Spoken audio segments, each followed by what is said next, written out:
आज झारखंड 22 बरस का हुआ है, यानी युवा झारखंड। और हमारे देश के युवा मुख्यमंत्री माननीय हेमंत सोरेन जी ने 3 वर्षों से झारखंड का कमान संभाला है। और राज्य में सरकार बनते ही जो 20 वर्षों में झारखंड में काम न हुआ, गरीबों के लिए ऐसा उल्लेखनीय काम किए हैं जो 100 अक्षरों में लिखा जाएगा। 2020 आप सभी जानते हैं कि कोविड-19 जैसे महामारी पूरा देश पूरा प्रदेश अफरा तफरी का माहौल था, लेकिन झारखंड को सजगता और बचने और बचाने में अहम भूमिका निभाने वाले हमारे माननीय मुख्यमंत्री जी को बहुत बहुत हम धन्यवाद देते हैं। और इनका संकल्प, इनका सपना है कि हमारे गांव, जंगल, पहाड़, खेत खलिहान में रहने वाले आज़ादी के 75 वर्ष बीत जाने के बाद भी, अलग राज्य 22 साल होने के बाद भी उनका न्याय नहीं मिला। जो जंगल में, पहाड़ में, खेत में, खलिहान में रहते हैं, जिनका साधारण एक वृद्धा पेंशन जरूरी था, उनका वृद्धा पेंशन नहीं मिल रहा था। जिनका जो आवश्यकता था, प्रधानमंत्री आवास नहीं मिल रहा था। लेकिन सरकार ने एक बहुत बड़ा अभियान चलाया, आपका अधिकार, आपका सरकार, आपका द्वार कार्यक्रम। पूरे राज्य भर में जितने हमारे 60 बरस उम्र वाले हमारे माता हैं, हमारे बुजुर्ग हैं, हमारे जितने विधवा हैं झारखंड में, सभी को ऑनलाइन के माध्यम से सभी को सर्वजन पेंशन देने का काम किया। और अभी 2022 में आपकी योजना, आपकी सरकार, आपके द्वार कार्यक्रम के माध्यम से हमारे जितने छूटे हुए हमारे माता बहनें थी, सभी को लाभ देने का काम किया। इसके साथ साथ जो बहुत अहम, जो 20 वर्षों से मांग हमारे पारा शिक्षक भाइयों बहनों के था, जो सड़क में लाठी खाते थे, जेल जाते थे, जिनका कोई सुनने वाला नहीं था, लेकिन माननीय मुख्यमंत्री महोदय ने कहा कि पहला किसी को न्याय मिलेगा, पहला किसी को हक मिलेगा तो हमारे पारा शिक्षक भाई और बहनों का मिलेगा।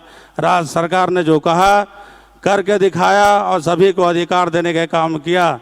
हमारे आंगनबाड़ी सेविका सहायिका जो हमारे बहनें पूरा जिला से लेकर प्रमंडल से लेकर राज्य स्तर तक पूरा आंदोलन करती थी, लाठी भी खाती थी, गोली भी खाती थी, रिम्स में भर्ती भी होती थी, लेकिन 80,000 दीदियों का जो समस्या का समाधान करने किया माननीय मुख्यमंत्री हेमंत सोरेन जी ने, इनको हम अपनी ओर से बहुत बहुत बधाई धन्यवाद देते हैं।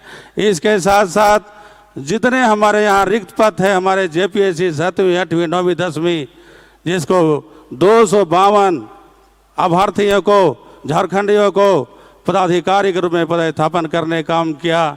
ये झारखंड का एक उल्लेखनीय काम है। और हमारे जितने राज्य में उच्च विद्यालय था, जिनमें एक भी शिक्षक नहीं हुआ करते थे, विद्यालय बंद था, कहीं एक शिक्षक था और एक भी है रिटायर होने वाला था, लेकिन 17,572 शिक्षक की नियुक्ति की। आज सभी उच्च विद्यालय में हमारे 7 से लेकर 10 से 12 शिक्षक हैं। आज शिक्षा के क्षेत्र में सुधार हो रहा है और बेहतर काम हो रहा है, और जिला में मॉडल स्कूल भी बनाए जा रहे हैं।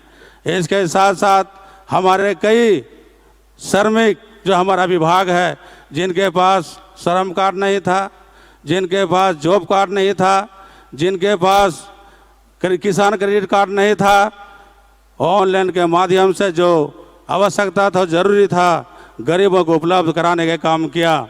और हमारे विभाग ने खासकर इसी मैदान में, इसी मंच से 16/7/2022 को हम लोगों ने शिक्षित बेरोजगार युवा युवतियों को 11,000 युवा युवतियों को यहाँ पर रोजगार देने का काम किया।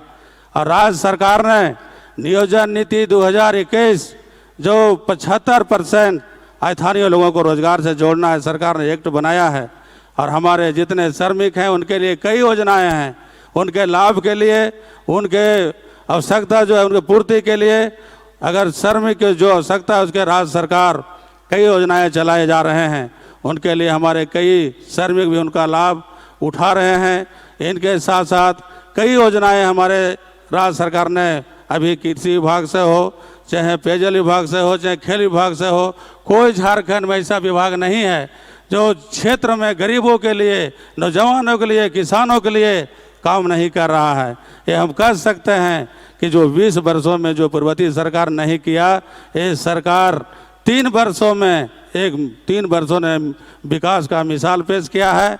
और अभी आने वाला समय हमारे पास 2 साल है, अभी तो झांकी है, 2 साल बाकी है।